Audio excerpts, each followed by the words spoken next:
Assalamualaikum teman-teman. Di sini saya akan membahas seputar desain jabatan.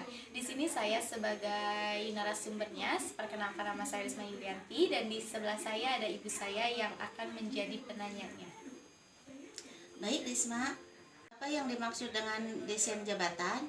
Desain jabatan itu adalah rancangan mengenai tugas-tugas dan tanggung jawab suatu jabatan yang disesuaikan dengan kebutuhan organisasi dan karakteristik orang yang akan menjalankan jabatan tersebut. Jadi di sini kita dapat mengetahui apa saja yang akan dilaksanakan oleh orang tersebut, siapa yang akan melaksanakannya, lalu di mana tugas itu dikerjakan, bagaimana cara pelaksanaannya, dan juga hasil apa sih yang akan diharapkan atau yang kita harapkan. Jadi sebenarnya jabatan ini perlu dirancang sedemikian rupa agar pemegang atau pelaksana jabatan menjadi produktif dan mendapatkan kepuasan kerja sehingga mereka bisa bekerja dengan efektif dan efisien.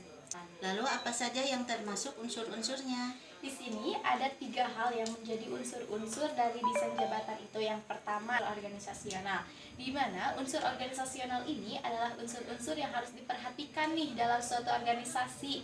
Lagi menjadi 4. Yang pertama ada pendekatan mekanistik, atau di sini pendekatan mekanistik itu di mana berusaha untuk mengidentifikasi setiap tugas dalam suatu pekerjaan agar tugas-tugas tersebut dapat diatur sehingga lebih mengefisiensikan waktu, tenaga, biaya, tenaga kerja, latihan ataupun pengembangan. Nih yang kedua ada alur kerja. Alur kerja di sini jadi kita itu harus memahami bagaimana sih aliran kerja yang ada di suatu perusahaan. Ketiga ada kebiasaan kerja. Kebiasaan kerja ini di mana hal ini mencakup cara-cara bagaimana pekerjaan biasa dilaksanakan oleh seseorang atau oleh organisasi atau perusahaan.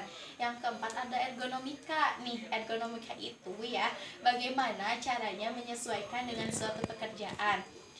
Terus yang kedua ada unsur yang disebut dengan unsur lingkungan. Karena hal ini terbagi lagi menjadi 2. Di sini yang pertama nih ada kemampuan dan ketersediaan karyawan potensial, di mana kemampuan ini harus disesuaikan dengan pekerjaan yang akan dilaksanakan oleh orang tersebut. Misalnya, kan sekarang banyak ya lowongan kerja yang terkadang sulit diisi untuk beberapa orang, atau misalnya perusahaan sering melakukan promosi ada lowongan kerja di sini nih, tapi sulit sekali untuk diisi. Mengapa? Karena tidak tersedianya calon pegawai yang memiliki kemampuan seperti yang diharapkan. Yang kedua, adanya ekspektasi sosial dan budaya. Yang ketiga ada yang disebut dengan unsur keperilakuan, di mana unsur keperilakuan ini terbagi lagi nih menjadi 5. Yang pertama ada variasi keterampilan, di mana variasi keterampilan ini sangat dibutuhkan oleh setiap orang dalam sebuah organisasi ataupun perusahaan supaya meminimalisir terjadinya tingkat kebosanan ketika melaksanakan tugas. Bisa kita bayangkan ketika kita mempunyai keterampilan 1 misalnya, lalu kita bekerja di suatu sektor, kan tingkat kebosanannya itu sangat tinggi. Makanya keterampilan itu semakin banyak maka akan semakin meminimalisir terjadinya tingkat kebosanan. Nah, yang kedua ada identitas tugas. Yang identitas tugas ini berkaitan dengan ciri-ciri, jenjang atau tingkatan dan klasifikasi dari suatu pekerjaan. Identitas yang jelas maka akan menambah rasa tanggung jawab dari pegawai tersebut atas suatu pekerjaannya. Begitupun dengan yang ketiga yaitu signifikasi tugas.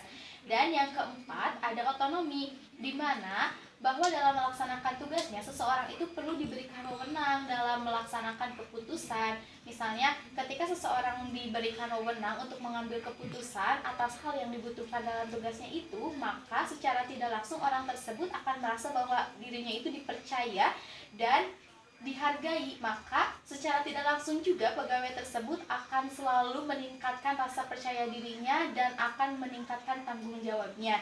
Yang kelima ada umpan balik.